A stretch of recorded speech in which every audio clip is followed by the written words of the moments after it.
Imagine waking up and hearing that the dead are crawling out of their graves. In medieval Europe, this wasn't a movie. It was a real fear. Every strange cough, every sudden death, people blamed on one creature. Not rats, not dirty water, but vampires. And trust me, they look nothing like the charming gentlemen we picture today.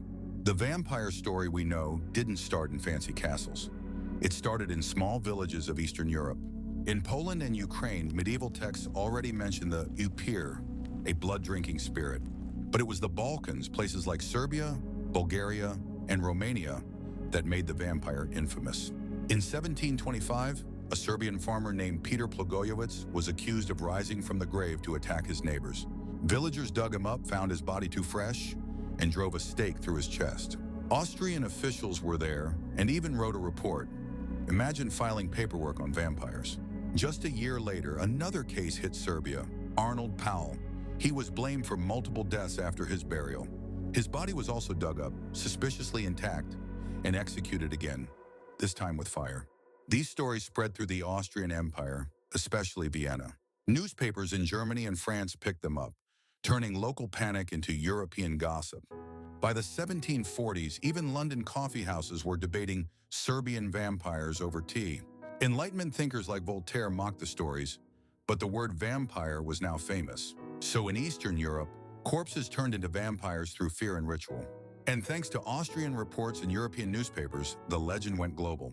Before Dracula ever wore a cape, Balkan farmers had already made vampires world famous. After centuries of fear in Eastern Europe, vampires finally crossed into Western culture. Newspapers in Vienna, Paris, and London turned local vampire scares into international gossip. And in this atmosphere, one man's image would redefine the vampire, Lord Byron. George Gordon Byron, born 1788, inherited his title at just 11 years old. As a teenager, he studied at Cambridge, but fame came in 1812 with Childe Harold's Pilgrimage. Overnight, Byron became a celebrity. Women adored him, critics feared him, society gossiped nonstop. He was the prototype of the Byronic hero, handsome, rebellious, dangerously attractive. But scandal followed him everywhere. Affairs, debts, and rumors of incest. By 1816, overwhelmed by scandal, Byron left England for good.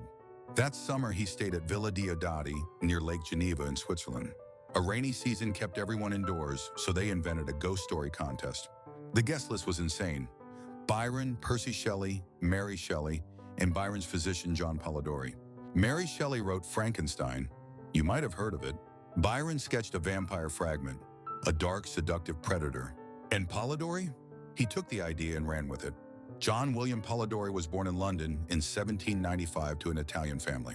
Brilliant student, he earned a medical degree at just 19. In 1816, he became Byron's personal physician. Imagine being the intern of a rock star. Polidori admired Byron but also felt overshadowed. He wanted his own voice. So he wrote The Vampire, published in 1819, starring Lord Ruthven. Ruthven was cold, elegant, and yes, he looked suspiciously like Byron. This was the first aristocratic vampire in Western literature. Readers were hooked. Finally, a vampire who could attend a party in style.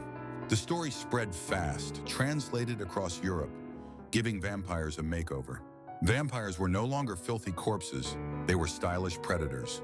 Without Polidori's short tale, Dracula might never have existed. From village corpses to elegant aristocrats, the vampire had taken its first step into high culture. By the end of the 19th century, vampires had style, but they still needed their masterpiece. Enter Bram Stoker, an Irish theater manager with a big imagination. Stoker was born in Dublin in 1847 and spent much of his childhood bedridden from illness. That gave him plenty of time to read Gothic horror. Great for us, maybe not for his nurses. As an adult, he worked as a civil servant by day and wrote reviews by night. In 1878, he became business manager for the famous actor Henry Irving at London's Lyceum Theatre. Managing Irving gave him access to London high society and a lot of Gothic stage vibes.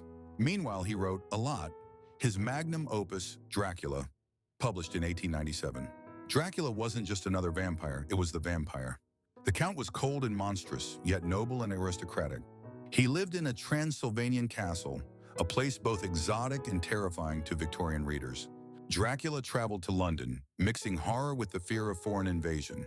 The novel was written as diary entries, letters, and reports, like Victorian found footage. Critics at first were polite, but readers loved it. Sales kept growing. Dracula combined terror and allure, a monster you feared but also couldn't resist. The character became a cultural icon, shaping plays, films, and endless retellings. By the early 20th century, Dracula defined what a vampire should look like.